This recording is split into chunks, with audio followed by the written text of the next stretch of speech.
सम्माननीय सभापति महोदय, पूज्यस्पद गुरुजी गुरुवृंद तथा मोर छोट बड़ भाई और भौणी मैंने आज ये 77तम साधारणतंत्र दिवस रे किछि कहिबार सुजोग पाइथिबारु मो बहुत भाग्यवान भावुची।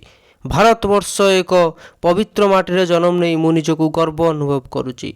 बहु वर्ष धरी इंग्रेज मानक अत्याचार सही 1947 मसीहा अगस्ट मास 15 तारिख रे आमे स्वाधीनता पाइले सत, किंतु निज देश रे चलिबा पई बा जीवा पई कोनोसी नियम कानून नथिला।